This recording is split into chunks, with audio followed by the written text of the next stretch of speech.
Have you ever noticed how someone can be right in front of you, smiling, quiet, doing everything right, and still be holding back tears?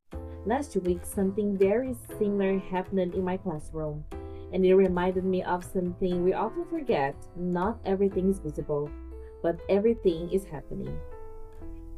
Hey, this is Nayani Mahbrao.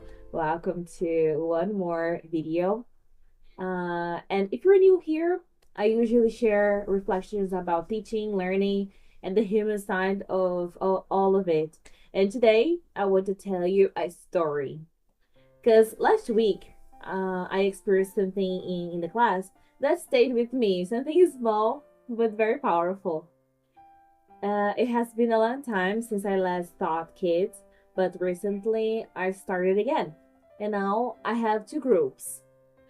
So last Saturday, I was teaching one of these classes and everything was normal. I gave them an activity, and while they were working, I started walking around the classroom, just checking if they had questions, if everything was okay. And then I saw him, one of my students, quiet, looking down, eyes full of tears, and I stopped.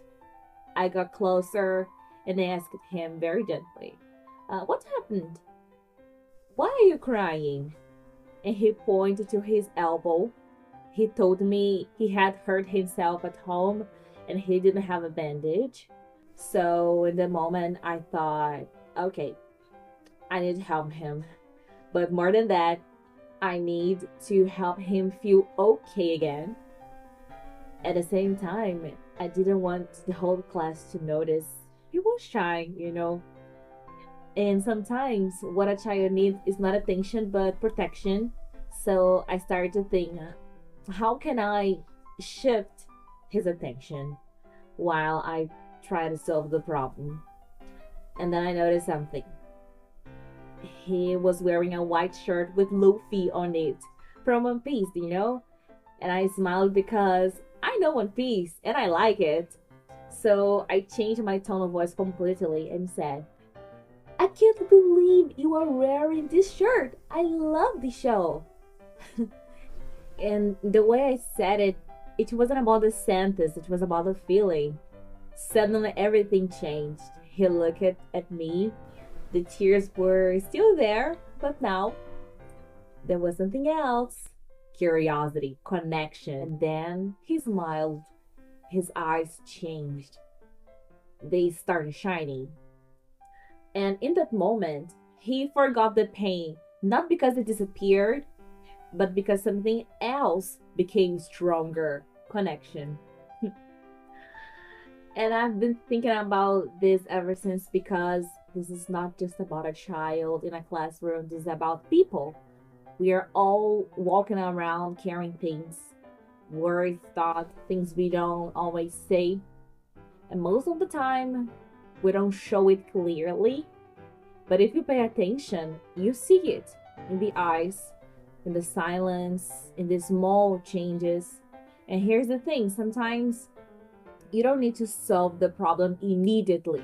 Sometimes what people need first is to feel seen, to feel safe, to feel like someone noticed without exposing them.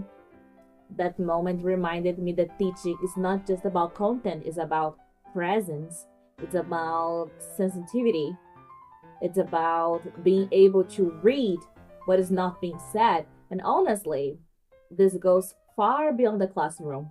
In life, we are constantly interacting with people who are dealing with something, and we have two choices: ignore it or notice it.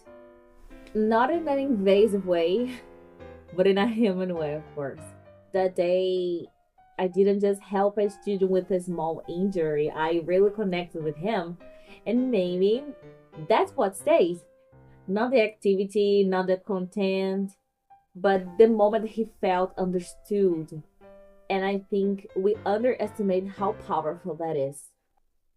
Well, if this kind of reflection resonates with you about teaching people and this small moment that actually matters, I share more of this here. You can follow, stay around, Be part of this space. Sometimes what changes everything is simply paying attention. So, thank you very much for being here.